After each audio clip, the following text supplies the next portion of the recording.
ये खबर, जहां छात्रों के दो गुटों के बीच फायरिंग का मामला सामने आया है। वर्चस्व की लड़ाई को लेकर ये फायरिंग हुई है। एक गुट ने दूसरे गुट के छात्रों पर हमला किया है।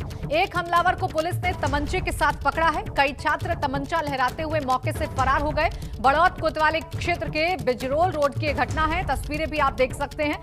बताया जा रहा है कि वर्चस्व की लड़ाई दोनों छात्र गुटों के बीच में थी और बीच सड़क पर किस तरीके का हंगामा हुआ है लगातार हम आपको दिखाएंगे। लेकिन वर्चस्व की लड़ाई को लेकर किस तरीके से कानून व्यवस्था की धज्जियां छात्रों द्वारा उड़ाई गई हैं, वो तस्वीरें बागपत से सामने आई हैं। दरअसल दो गुट छात्रों के जिनके बीच वर्चस्व की लड़ाई थी और इस लड़ाई में जब तमंचे निकलने लगे और तमंचे से फायरिंग होने लगी बीच सड़क पर, तो इन तस्वीरों ने कानून की जमकर धज्जियां भी उड़ाई हैं। जानकारी ये मिल रही है कि दो छात्र गुट आमने सामने आ गए। दोनों के बीच में वर्चस्व की लड़ाई चल रही थी। देखते ही देखते ये जो लड़ाई है वो तब्दील हो गई फायरिंग में और एक गुट ने दूसरे गुट के छात्रों पर हमला कर दिया। एक हमलावर को पुलिस ने तमंचे के साथ पकड़ भी लिया है। कई छात्र तमंचा लहराते हुए मौके से फरार भी हो गए हैं। तो बड़ौत कोतवाली क्षेत्र के बिजरोल रोड की एक घटना है, जहां पर ये सामने आया है कि दो गुट है देखिए छात्रों के, जिनमें वर्चस्व की लड़ाई थी। ये मामला बड़ा उस वक्त हो गया जब एक गुट ने छात्रों के दूसरे गुट पर हमला कर दिया, तमंचे से फायरिंग शुरू कर दी। हालांकि एक हमलावर छात्र तमंचे के साथ जरूर पुलिस की गिरफ्त में आ चुका है। बाकी कई छात्र तमंचा लहराते हुए मौके से फरार हो गए। लेकिन अब तस्वीरें देखिए, ऐसा लग रहा है मानो किसी फिल्म की शूटिंग हो रही हो, क्योंकि बीच सड़क पर ये रोड आप देख सकते हैं कि पूरी रोड यहाँ पर चल रही है। जो चहल पहल है वो आप देख सकते हैं। इस बीच तमंचे लहराए गए हैं, तमंचों से फायरिंग की गई है और दौड़ा कर एक गुट के छात्रों के साथ मारपीट की गई है और उन पर फायर किया गया है। एक हमलावर छात्र को तमंचे के साथ जरूर पुलिस ने गिरफ्तार कर लिया है, जबकि कई छात्र मौके से फरार हो गए।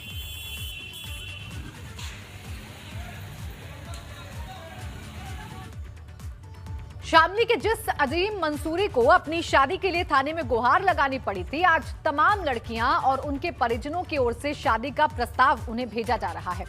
गाजियाबाद से भी एक ऐसा ही प्रस्ताव अजीम के लिए भेजा गया है। देखिए रिपोर्ट।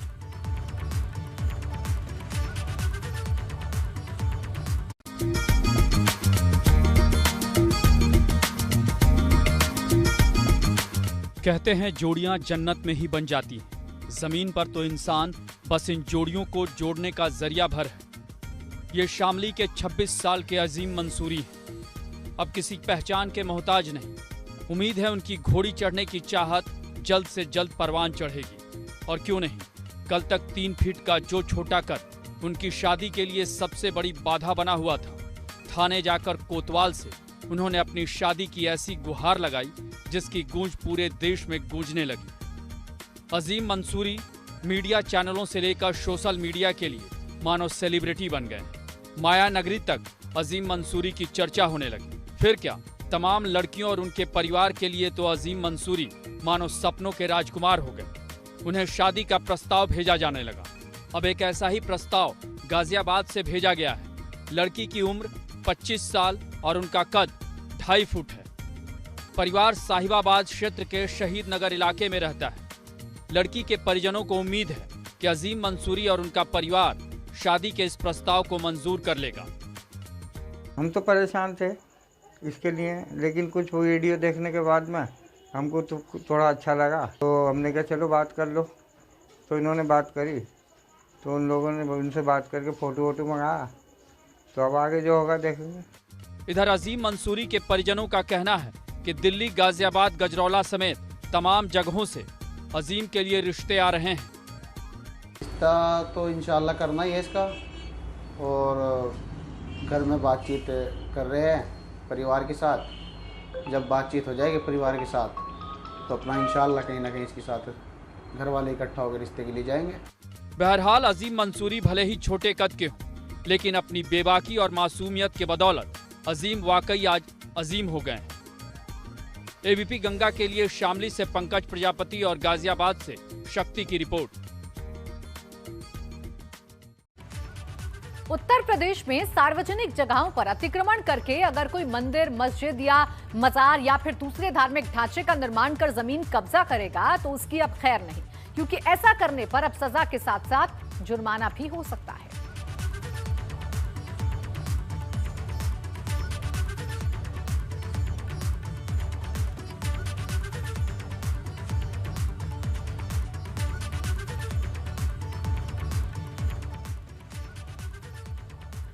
देखिए, अगर उत्तर प्रदेश में सार्वजनिक जगहों पर अतिक्रमण करके कोई धार्मिक इमारत बनाई जाती है, यानी कोई मंदिर, मस्जिद, मजार या कोई दूसरा धार्मिक ढांचा बनाया जाता है, तो फिर उस जमीन पर कब्जा करने वालों की अब खैर नहीं होगी, क्योंकि ऐसा करने वालों पर अब सजा के साथ साथ जुर्माने का भी प्रावधान हो सकता है।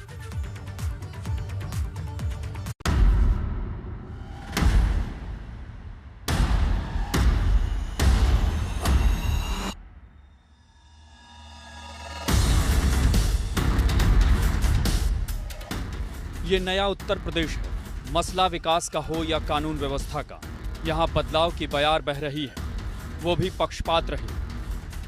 जरा सोचिए, कुछ साल पहले तक अतिक्रमण कर सार्वजनिक जगहों पर बनाए गए धार्मिक स्थलों को हटाने की कोई सोच भी नहीं सकता था, लेकिन आज ऐसे धार्मिक स्थल सार्वजनिक जगहों से न सिर्फ शांतिपूर्ण तरीके से हटाए जा रहे हैं, बल्कि आगे इस तरह कोई अतिक्रमण कर धार्मिक स्थल न बना सके, इसके लिए कानून में कड़े प्रावधान भी किए जा रहे हैं। राज्य विधि आयोग के अध्यक्ष जस्टिस एएन मित्तल ने मुख्यमंत्री योगी आदित्यनाथ को इससे संबंधित रिपोर्ट के साथ प्रस्तावित कानून का ड्राफ्ट भी सौंपा है, जिसमें ये व्यवस्था है कि उत्तर प्रदेश में अगर कोई सार्वजनिक जगहों पर मंदिर, मस्जिद, मजार और दूसरे धार्मिक ढांचे का निर्माण कर जमीन कब्जा करने की कोशिश करता है, तो उसे 3 साल तक की सजा और जुर्माना हो सकता है। प्रस्तावित कानून के ड्राफ्ट में ये भी व्यवस्था दी गई है कि होली, मुहर्रम जैसे मौकों पर ऐसे जगहों के इस्तेमाल को सार्वजनिक स्थल पर किसी धार्मिक निर्माण की श्रेणी में नहीं माना जाएगा। इस बीच सरकार की इस पहल पर प्रतिक्रियाओं का दौर भी जारी है। इसका हृदय से बहुत सम्मान करता हूं। इसके लिए एक बहुत बड़े कलेजे की आवश्यकता होती है। मुझे लगता है सरकार ने एक बहुत बड़े साहस का परिचय दिया है। मैं हृदय से इसका सम्मान करता हूं। ये बहुत पहले होना चाहिए था। कोरोना से जितने लोग नहीं मरे, उससे ज़्यादा लोग एक्सीडेंट से मरते हैं। अगर ये काम ठीक हो जाएगा तो एक्सीडेंट में कुछ कमी होगी। दरअसल पिछले दिनों सीएम योगी ने सार्वजनिक जगहों पर बने धार्मिक स्थलों को हटाने के लिए सख्त निर्देश जारी किए थे, जिसका असर देखने को भी मिल रहा है। हालांकि कोर्ट की तरफ से ऐसे आदेश पहले भी दिए जाते रहे, लेकिन उन पर अमल कितना हो रहा था, इसे बताने की जरूरत नहीं। वहीं राज्य विधि आयोग का भी मानना है कि ऐसे मामलों में सजा का प्रावधान और अलग से कानून बनाया जाए तो ये प्रभावी हो सकता है, जैसा राजस्थान और मध्य प्रदेश में। यानी अब वो दिन दूर नहीं जब धर्म और आस्था के नाम पर कोई भी किसी तरह का अतिक्रमण और अराजकता करने से पहले 1000 बार सोचने के लिए मजबूर होगा। Bureau report, ABP Ganga. और अब खबर बिजनौर से है, जहां बीच सड़क पर ट्रक में आग लग गई। हाई टेंशन तार से ट्रक में आग लग गई। मुरादाबाद हाईवे पर एक ट्रक धू-धू कर जल उठा। ट्रक में सवार 2 लोग गंभीर रूप से झुलस गए। लोगों की मदद से उन्हें सीएचसी में भर्ती करवाया गया है। तो ये दर्दनाक हादसा देखिए बीच सड़क पर हुआ है और तस्वीरें हम आपके सामने रख रहे हैं। ये वो ट्रक है जिसमें अचानक आग लग गई और देखते ही देखते ये जो ट्रक था वो आग की लपटों में तब्दील हो गया। धुआं जो उठ रहा है, इससे आप अंदाजा लगा सकते हैं कि ट्रक में भीषण आग लगी है। 2 लोग गंभीर रूप से झुलसे हैं, जिनको सीएचसी में भर्ती करवा दिया गया है। और अगली खबर लखीमपुर खीरी से है, जहां अवैध शराब के खिलाफ मोर्चा संभाला गया है। जी हां, गांव की महिलाओं ने अवैध शराब का विरोध किया है।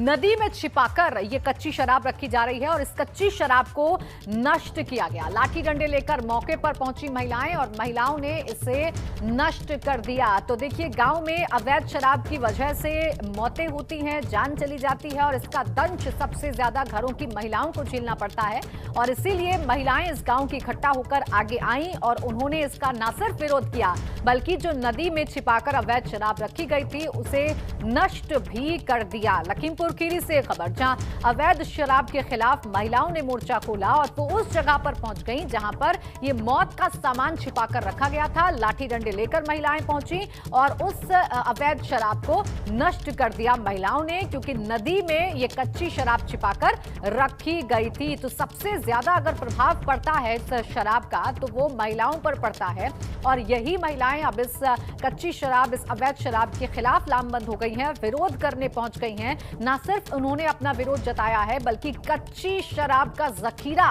महिलाओं ने पकड़ा है। देखिए, जो काम पुलिस को करना चाहिए वो अब खुद महिलाएं कर रही हैं। वो महिलाएं जिन पर सबसे ज्यादा प्रभाव पड़ता है, जिन पर सबसे ज्यादा फर्क पड़ता है इस अवैध शराब का, क्योंकि घर बर्बाद हो जाते हैं, कईयों की जान चली जाती है और ऐसे में महिलाएं पहुंची जिन्होंने यह अवैध शराब नष्ट की है।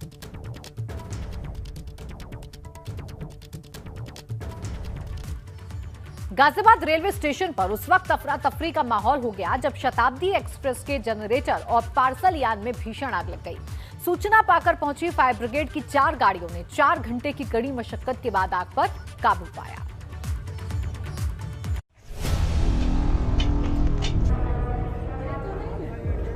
गाजियाबाद में द बर्निंग ट्रेन, शताब्दी ट्रेन के पार्सल यान में लगी आग। रेलवे स्टेशन पर अफरा तफरी, कड़ी मशक्कत के बाद आग बुझ सकी।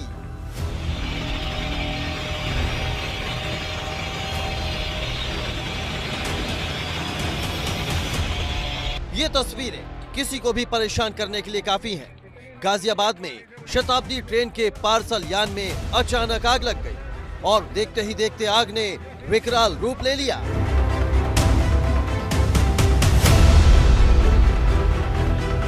आग लगने की वजह शॉर्ट सर्किट बताई जा रही है।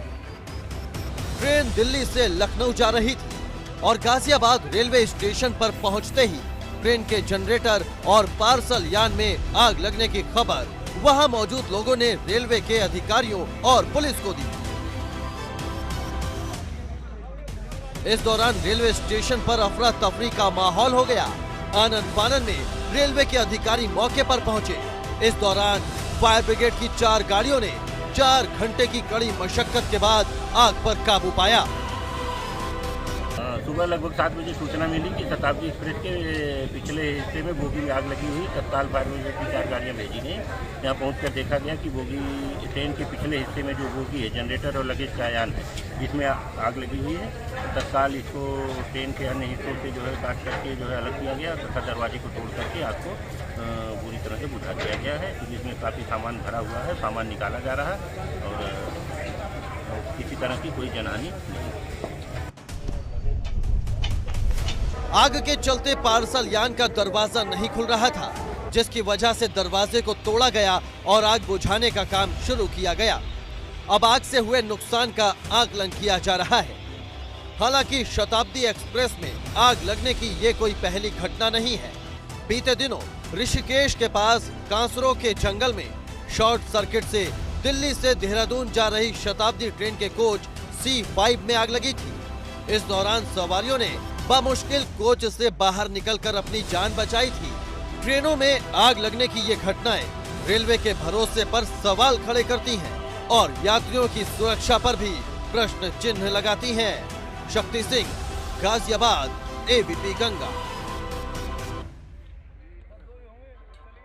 इस वक्त बड़ी खबर मिल रही है कि यूपी पंचायत चुनाव का जो मामला है वो सुप्रीम कोर्ट में पहुंच गया है। जी हां, यूपी पंचायत चुनाव का मामला सुप्रीम कोर्ट में पहुंच गया है। हाई कोर्ट की लखनऊ बेंच के फैसले को चुनौती दी गई है। सरकार को 2015 के आधार पर आरक्षण का आदेश दिया था हाई कोर्ट की बेंच ने, अब जिसे सुप्रीम कोर्ट में चैलेंज किया गया है, सुप्रीम कोर्ट में जिसे चुनौती दी गई है। हाई कोर्ट की लखनऊ बेंच ने ये आदेश दिया था और अब इसे सुप्रीम कोर्ट में चैलेंज दिया गया है। अविनाश मेरे सहयोगी जुड़ गए ज्यादा जानकारी के साथ। अविनाश, जरा डिटेल में समझाइए किस तरीके से चुनौती दी गई है और क्या कुछ आधार इसमें रखे गए?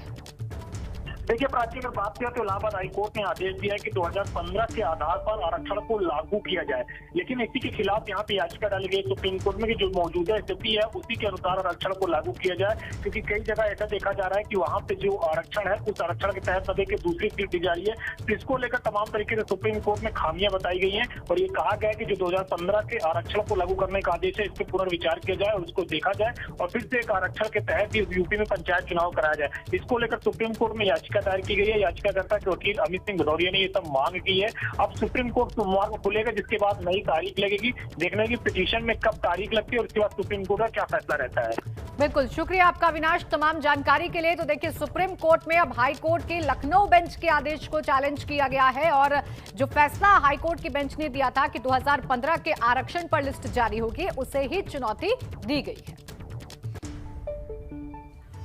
और अगली बड़ी खबर भदोही से, जहां कोरोना वायरस से एक शख्स की मौत हो गई। जी हां, महाराष्ट्र से लौटकर घर आया था युवक। तबियत खराब होने पर उसका कोरोना टेस्ट करवाया गया तो टेस्ट में पॉजिटिव निकला था शख्स और उसकी मौत हो गई। तो देखिए, कोरोना एक बार फिर से लौटकर आ रहा है और हमें और आपको सबसे ज्यादा ख्याल रखना होगा, अपना ख्याल रखना होगा। और जो लगातार बातें कही जा रही हैं कि 2 गज की दूरी, मास्क है जरूरी, इसका हमें खास तौर पर ख्याल रखना होगा।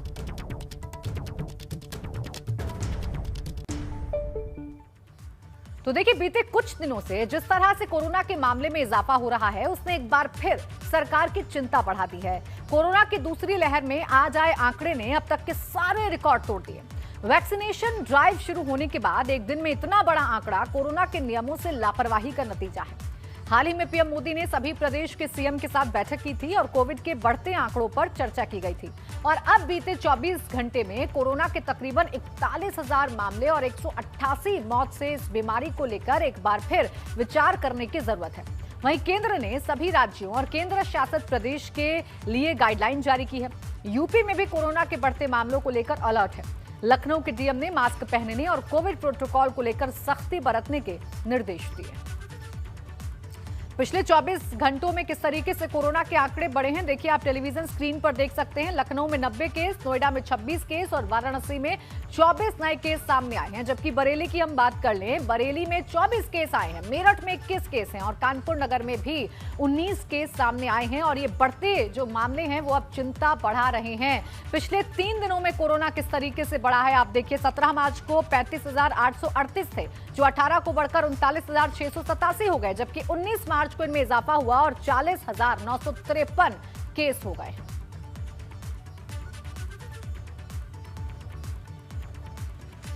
बढ़ते आगे अगली बड़ी खबर वाराणसी से, जहां काशी विश्वनाथ मंदिर ज्ञान व्यापी मस्जिद मामले में सुनवाई 2 दिन के लिए टल गई है। अब 22 मार्च को इसकी सुनवाई होगी। मस्जिद पक्ष के वकील के लिए प्रार्थना पत्र, सुनवाई को टालने के लिए प्रार्थना पत्र दाखिल किया गया है। पुरातात्विक विभाग द्वारा परिसर का सर्वेक्षण कराने को लेकर सुनवाई होनी थी और अब ये सुनवाई 2 दिन के लिए टाल दी गई है, यानी ये सुनवाई 2 दिन के लिए टल गई है। उधर गाजियाबाद में कविनगर थाना क्षेत्र स्थित महाकुंडपुरम सोसाइटी में पानी पीने से करीब 75 लोग बीमार हो गए। इस घटना के बाद सोसाइटी में हड़कंप मच गया। बीमार लोगों को अस्पताल में भर्ती करवाया गया। लोगों को उल्टी और पेट दर्द की शिकायत थी। बताया जा रहा है कि पानी की टंकी की सफाई के बाद ये घटना सामने आई है। पानी पीने से बीमार होने की सूचना पर स्वास्थ्य विभाग की टीम ने मौके पर लोगों को दवाइयां दी। सीएमओ डॉक्टर एनके गुप्ता ने भी इसका निरीक्षण किया। पानी की जांच के लिए सैंपल भी लिया गया है।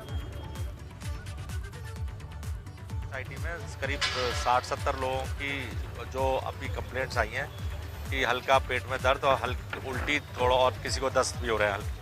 कोई बहुत सीरियस पेशेंट हमारी उसमें टीम को नहीं मिला है। माइल्ड सिम्टम्स हैं और जिसका कारण जो अभी मेरी सब और जांच कर रहे हैं हम, तो हमारी टीम भी आ रही है, पानी की जांच करेगी। उसके बाद ही कंफर्म होगा कि पानी का ही कुछ कंटामिनेशन का कारण, पानी में कंटामिनेशन है।